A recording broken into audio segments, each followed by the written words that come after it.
नमस्कार दोस्तों, मेरा नाम है आदित्य मिश्रा और आप देख रहे हैं all about sociology. Sociological concept किस चीज़ को कहा जाता है? हम किसी चीज़ को कॉन्सेप्ट कब कहते हैं? कॉन्सेप्ट का मतलब होता है अवधारणा।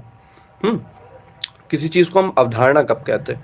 तो अवधारणा कोई एक ऐसा शब्द या कोई एक ऐसी मतलब एक लाइन आप बोल सकते हैं जो कि कई सारे एक्सपीरियंसेस से, कई सारे अनुभवों से निकल के आई है, जिसके आपके लिए, हमारे लिए और बाकी सबके लिए लगभग समान मीनिंग होते हैं।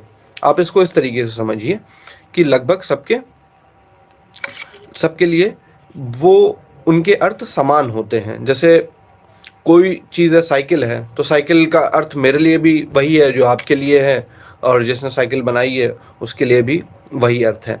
तो यहाँ पे हम कॉन्सेप्ट को इसी टाइप से समझने की कोशिश करते हैं कि कॉन्सेप्ट एक ऐसा शब्द है या एक ऐसी फ्रेज बोल सकते हैं, एक ऐसी लाइन बोल सकते हैं जो कि किसी चीज़ को समझाने के लिए प्रयोग होता है और उसके मायने हमारे लिए और आपके लिए, सभी के लिए सेम होते हैं।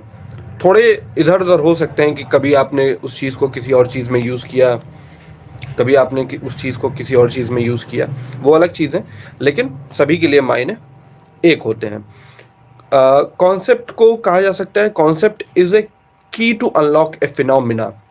किसी फिनोमिना को समझने के लिए आप किसी कॉन्सेप्ट का यूज़ करते हैं।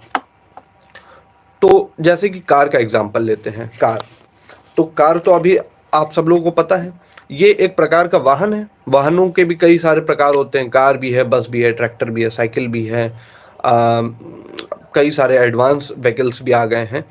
तो एक बार अगर हम कार का कॉन्सेप्ट समझ लेते हैं कि कार क्या चीज़ होती है, किस चीज़ में प्रयोग होती है, और हमारे उसके लिए आपके मायने सिमिलर हो जाते हैं, तब हम बात कर लेते हैं कि कार को आपको देखने की या आपको हर समय हम कार समझाएं इसकी ज़रूरत नहीं पड़ती है। आप कार बोलते हैं और हम समझ जाते हैं कि आप किस चीज़ की बात कर रहे हैं और किस चीज़ के संदर्भ में आप उस चीज़ को प्रयोग कर रहे हैं। तो हम इस कार को एक कॉन्सेप्ट के रूप में, एक अवधारणा के रूप में समझने की कोशिश करते हैं। ठीक इसी तरीके से जो आपके घर की कुछ वस्तुएं, जैसे बुक हो गई, ये हमारा फ़ोन हो गया, घर हो गया, टेबल टेबल हो गई, इस तरीके से हम चीज़ों को समझने की कोशिश करते हैं।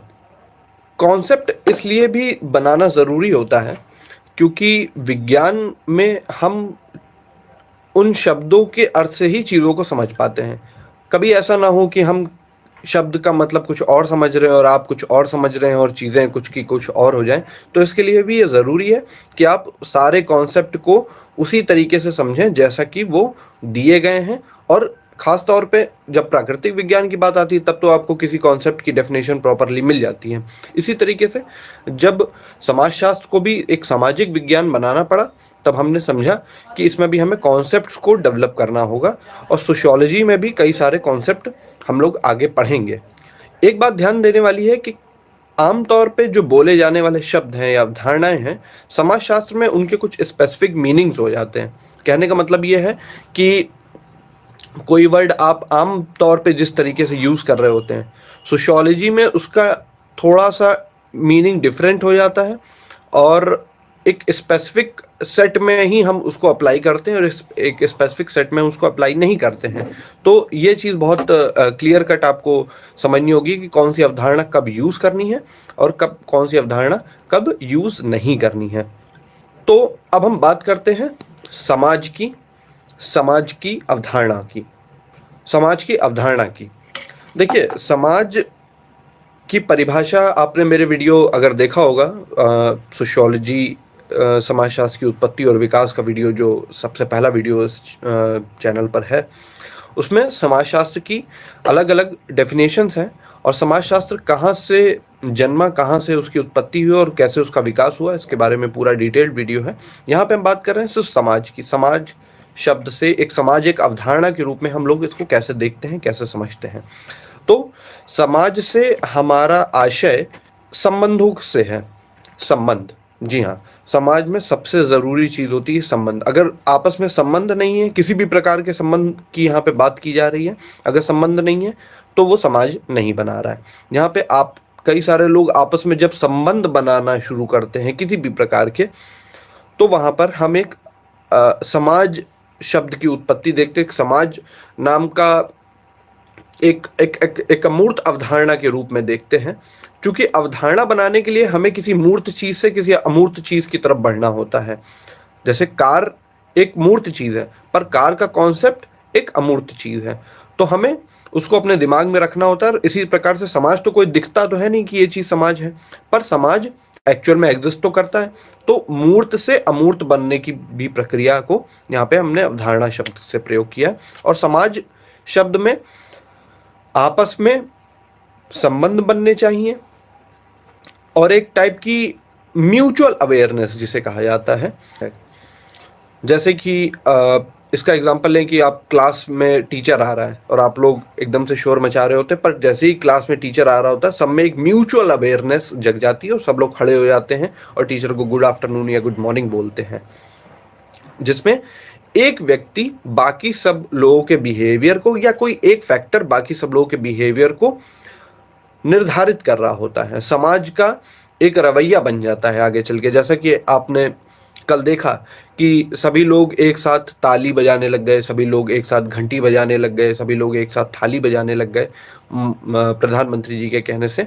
तो ये भी एक म्यूचुअल अवेयरनेस की बात आती है और यहाँ पे हम एक कॉन्सेप्ट देखते हैं समाज का। इसी वजह से चूंकि ये समाज आपस में संबंधों की बात करता है, इसीलिए इसको रिलेशनल कॉन्सेप्ट कहा जाता है, यानी कि संबंधात्मक अवधारणा कहा जाता है। इस टर्म को आप नोट कर लीजिए, ये जब आप अपनी कॉपीज में लिखेंगे तब आपको मदद करेगा। संबंधात्मक अवधारणा, that is a relational concept.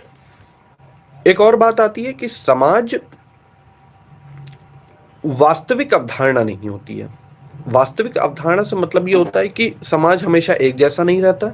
समाज को आप ये नहीं कह सकते कि ये समाज है, ये समाज नहीं है, और वास्तविक ढंग से हम उसको चीज़ों को समझ नहीं सकते। हमें उसे रिलेशनल टर्म्स में ही समझना पड़ेगा। मतलब दो लोगों के बीच की ही चीज़ है वो जो समाज क्रिएट कर रही है। आप कोई वास्तविक रियलिटी की अगर खोज करना चाहते हैं कि रियल क्या है, ये तो झूठ है, ये तो सच है, इसको इस तरीके से नहीं समझा जा सकता।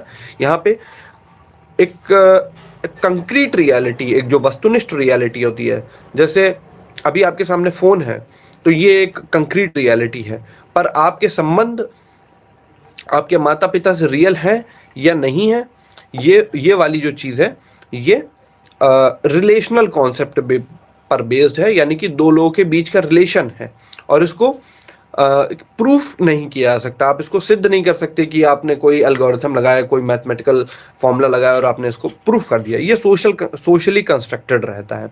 तो यहाँ से हम समाज की अवधारणा को निकाल कर लाते हैं कि समाज क्या है। समाज सामाजिक संबंधों का एक ताना बाना है, जिसके बारे में हम सोशियोलॉजी में इसकी स्टडी करते हैं।